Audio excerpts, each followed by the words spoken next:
देश और दुनिया की तमाम बड़ी खबरों को देखने के लिए सब्सक्राइब कीजिए हमारे चैनल राज टुडे को और बेल आइकन जरूर दबाएं ताकि आपको मिल सके हर न्यूज अपडेट सबसे पहले। हमारे चैनल में विज्ञापन देने के लिए नीचे दिए गए नंबर पर संपर्क करें। यूपी के मुरादाबाद में यूट्यूबर परिवार का घरेलू विवाद अब पुलिस तक पहुंच गया है। 2 साल पहले ईरान की रहने वाली फैजा ने मुरादाबाद के यूट्यूबर पंकज दिवाकर से शादी की थी। फेसबुक से शुरू हुआ प्यार अब थाने तक पहुंच गया है। महिला थाने पहुंचकर ईरानी बहू ने अपने ससुराल पक्ष पर दहेज उत्पीड़न, ब्लैकमेलिंग और जान से मारने की धमकी जैसे गंभीर आरोप लगाए हैं। फैजा का कहना है कि शादी के बाद से ही सास और नंदे उसे मानसिक रूप से परेशान कर रही है। दहेज न मिलने पर लगातार झगड़ा किया जाता है। ऐसे में उसने पुलिस से सख्त कार्यवाही की मांग की है। वहीं दूसरी ओर पंकज की मां कुंता देवी ने बहू के आरोपों को झूठा बताया। उनका कहना है कि बेटा और बहू दोनों मकान बेचने का दबाव बना रहे हैं ताकि पैसा लेकर ईरान जा सके।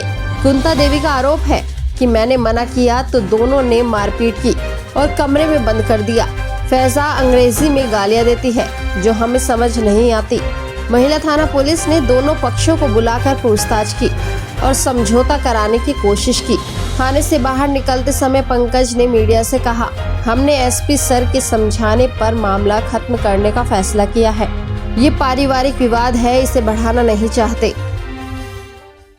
जब ये पहले गया था ईरान में 1,60,000 रुपए जब इसे लेने गया तब दिए 4.5 लाख रुपए।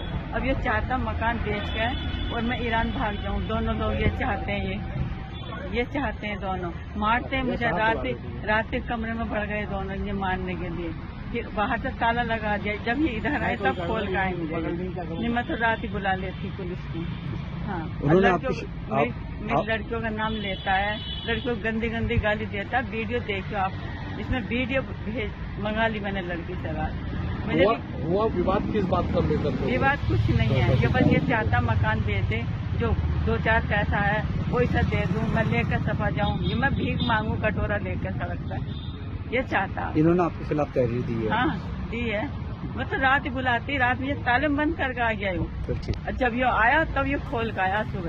फिलहाल एसपी सर से बात हुई है और उनके कहने पर और ये हमने समझौते के लिए कर लिया है और आगे के लिए मतलब अब फिलहाल तो वो वापस जा रही है ईरान और आगे हम किसी भी प्रकार की कार्रवाई नहीं कर रहे हैं और बस इस चीज़ को हम यहीं पे ख़त्म करना चाहते हैं क्योंकि पारिवारिक इशू है और मैं इसे परिवार में ही रखना चाहता था, लेकिन अनफॉर्चुनेटली ये बाहर आ गया और अब मैं इसे ज़्यादा आगे बढ़ा भी नहीं रहा हूँ और ना फ़ायदा बढ़ाना चाहती ना हम कभी बढ़ाना चाहते थे। हाँ, मैं भी ईरान जा रहा हूँ और अनफॉर्चुनेटली मुझे देश छोड़ना पड़ रहा है। कारण ये है कि घर परिवार में जो जिस तरीके के षड्यंत्र हुए थे हमारे खिलाफ, जब से मीडिया में आए, थोड़ा नाम कमाया, पीछे से बहुत षड्यंत्र होते रहे।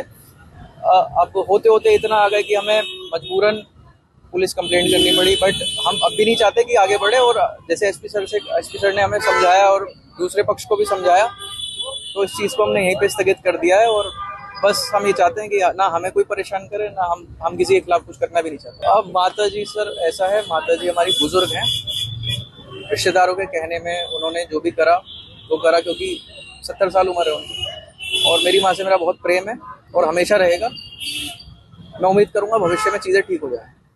वो दूसरे देश से है, दूसरे कल्चर से है। दूसरा इसमें ये रीज़न है कि जो मेरे रिलेटिव्स हैं वो ये चाहते हैं कि हम किसी ना किसी तरीके से ये देश छोड़ के चले जाएं, ये घर छोड़ के चले जाएं, तो वही हो रहा है। अब हम जा ही रहे हैं। हाँ, भाई हैं वो भी हमारे ही पक्ष में हैं, एक बहन है वो भी हमारे पक्ष में है, बाकी 3 बहनें हैं और कुछ मेरे बहनों ही हैं जिनके षड्यंत्र रहे हैं। लेकिन अब मैं किसी का नाम नहीं लेना चाहता, ना मैं किसी को बदनाम करना चाह रहा हूँ।